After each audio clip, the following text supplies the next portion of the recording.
प्रिय साथियों नमस्कार। जैसा कि हम इसके पहले आप लोगों को पढ़ा रहे थे, पूर्व में का 48 श्लोक हम पढ़ा चुके थे।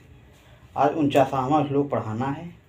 48वें श्लोक में वही है कि इसमें कहा गया था ना, ज्योति लेखा वलय गलितम यश बर भवानी पुत्र प्रेमणा कूल दल प्रापित कांडे करोति धौता पांगम हर ससरुचा पावके अस्तम मयूरम पश्चात आदिग्रहण गुरु भी गर्जिते नरते था।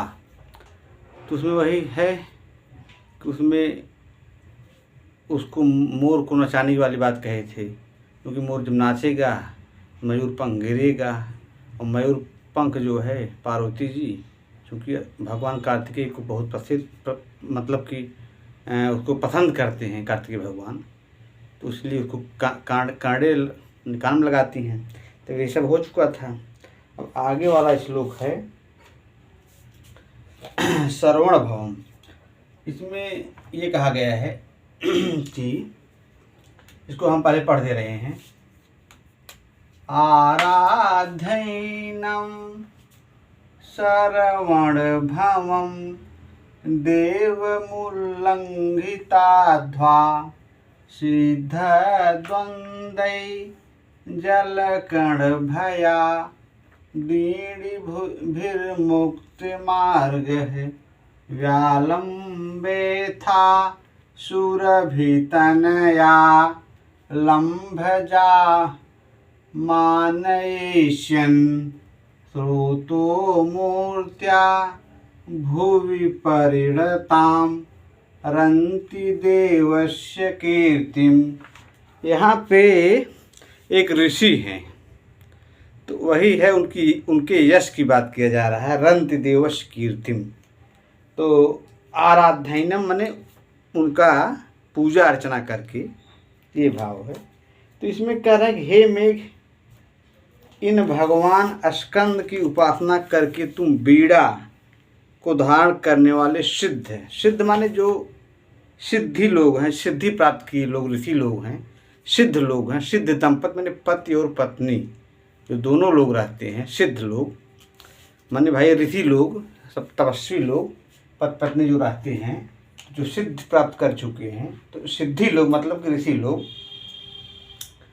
तो धारण करने वाले सिद्ध दंपतियों के जल बिंदुओं के गिरने के भय से तुम्हारा मार्ग छोड़ दिए जाने वाले, सिद्ध दंपतियों के जल बिंदुओं के गिरने से तुम्हारा मार्ग छोड़ दिए जाने पर कुछ आगे जाकर गायों के बलिदान से उत्पन्न तथा पृथ्वी नदी के रूप में परिवर्तित महाराजा रंतिदेव की यश रूपी शर्मणवती नदी को आदर करने की इच्छा से नीचे उतर जाना। अब यहाँ पे इसमें जो है शर्मणवती नदी का वर्णन है इसमें। तो कुछ लोग मानते हैं कि ये चर्मणवती मतलब चंबल नदी। तो कुछ लोग कहते हैं कि एक ऋषि थे जो है, तो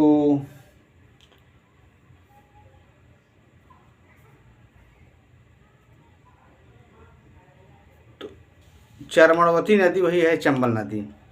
तो रंतिदेव, हे भगवान करने के बाद माँ छोड़ दिए जाने के बाद गायों को बलिदान से उत्पन्न कहने मतलब यह है, कुछ लोग कहते हैं कि पहले गायों को बलि दी जाती थी ना, तो गायों के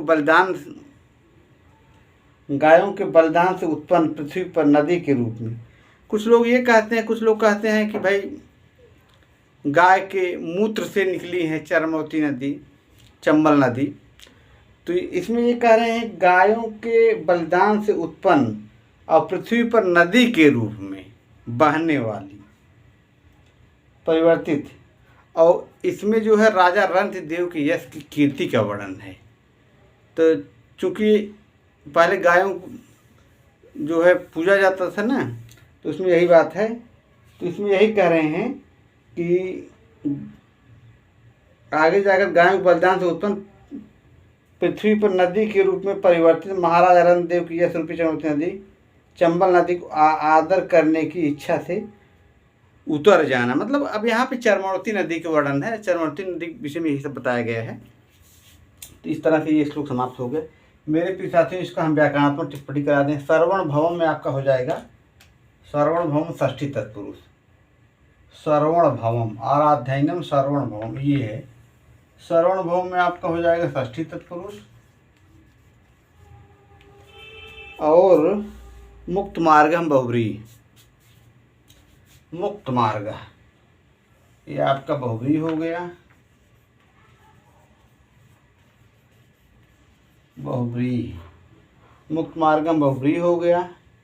उल्लंघिताध्वा में भी बहुव्रीहि हो गया, उल्लंघिताध्वा कहाँ पे है, ये आपका उल्लंघिताध्वा, ये हो गया बहुव्रीहि, ये भी हो गया। और इसमें अब इसका अन्वय हम ये कर दे रहे हैं कि आराध्ययनम एनम श्रवण भवम उल्लंघिताध्वा सिद्ध द्वंद्वे जलकण भयात वीण भी मुक्त मार्ग व्यालंबे था उल्लंघिताध्वा सिद्ध द्वंद्वे जलकण भयात वीण भी मुक्त मार्ग व्यालंबे था सुरभितनया लंबजाम मानश्यन, मानश्यन माने आदर करना, सेवा सत्कार करना। स्रोतो मूर्त्या भूमि परिणताम रंत देवस्य कीर्ति, ते आपका अन्वय हो गया। स्रोतो मूर्तिया में आपका षष्ठी तत्पुरुष, सूरभितनया लंबजाम में आपका उपपद समास हो जाएगा मेरे प्यारे साथियों। उपपद समास, जैसे समास भी बहना कुछ तो हैं, तो सब समास में भी अब तत्पुरुष समास जब समाप्त हो जाएगा तो उसमें गत तत्पुरुष, उपपद तत्पुरुष, प्राक तत्पुरुष, ये सब उसके भेद प्रभेद हैं। तो यहाँ पे ये उपपद समास, उपपद तत्पुरुष है सूरभितनया लंबजाम में, और स्रोतो मूर्तियाँ में आपका षष्ठी तत्पुरुष है। तो और इस तरह से ये श्लोक संपन्न हो गया। भवः भू प्लस अप, आराध्य में लप प्रत्यय हो जाएगा, वीण भी में अब मुक्तम अक्त प्रत्यय, उल्लंघित में अक्त प्रत्यय, परिणताम में टाप, मान ईश्यन में शत्र प्रत्यय, व्यालंबे था में वी आंग लंबी लिंग थास। तो इस तरह से मेरे प्यारे साथियों ये श्लोक संपन्न हो गया। ये श्लोक थोड़ा सा, अब आगे वाला श्लोक है त्वय्या आतुम, त्वय्या दातुम जलमवन्ते सारंगिणो वर्णचौरे तस्या सिंधु पृथ्वीवृत्तं दूर भावात् प्रवाहं प्रेक्षिष्यन्ते गगन गतयो नून आवर्ज दृष्टिम एकः मुक्ता गुणमिव भुवः स्थूल मंथेन्द्र नीलम। तो इसमें जो है आपका यही है ना, इसमें कह रहे हैं कि भगवान सारंगिणो वर्णचौरे, मतलब कि सारंगिणो, सारंग धनुष धारण करते हैं। कौन धारण करता है? उसके रंग को, भगवान विष्णु के रंग को चुराने वाले भगवान विष्णु या श्री कृष्ण, भाई विष्णु भगवान तो श्री कृष्ण का अवतार लिए हैं, तो यहाँ पे श्री कृष्ण का नाम है। तो श्री कृष्ण के रंग को चुराने वाले, तुम्हारे जल ग्रहण करने के लिए अवनते मन झुकने पर प्रथम अब स्थूले मन दूर से, भाई जब दूर से लोग देखेंगे तो भाई जो चीज़ बड़ा है, लेकिन जब दूर से देखेंगे, नज़दीक से देखेंगे तो बड़ा दिखाई देगा, और दूर से देखेंगे तो छोटा दिखाई देगा, वही चीज़ है। तनु छोटा तस्या सिंधु, उस नदी के प्रवाह गगन गति मन आकाश में विचरण करने वाले, नूनम मन निश्चित रूप से सुशोभित इन नीलमणि वाले मुकुटमणि मोतियों की लड़की वाले हार की भांति पृथ्वी को देखेंगे। यानी उनको लगेगा कि मोती, मतलब जैसे पानी जो है, नदी का पानी जो है, वो नदी चूँकि होती है लेकिन दूर से वो एक लड़िया हार जैसा दिखाई देगी, मतलब इतनी पतली दिखाई देगी। तो ये भाव है। तो ये आगे वाला श्लोक है। तो इस तरह से इसमें भी इसका भी व्याकरण टिप्पणी करा दें। सारंगिणा में आपका हो जाएगा वर्ण चौरे में षष्ठी तत्पुरुष, दूर भावात में षष्ठी तत्पुरुष, गगन गतियम व्यतिकरण बहुव्रीहि, स्थूल मंद्रे नीलम बहुव्रीहि समास, मुक्ता गुणम में षष्ठी तत्पुरुष। इस तरह से इसको हम बाद में भी 50वां श्लोक कराएंगे। तो आज 49वां श्लोक संपन्न हो गया। इस तरह से मैं अपनी वाणी को विराम दे रहा हूँ। नमः संस्कृताय। आपका दिन शुभ हो।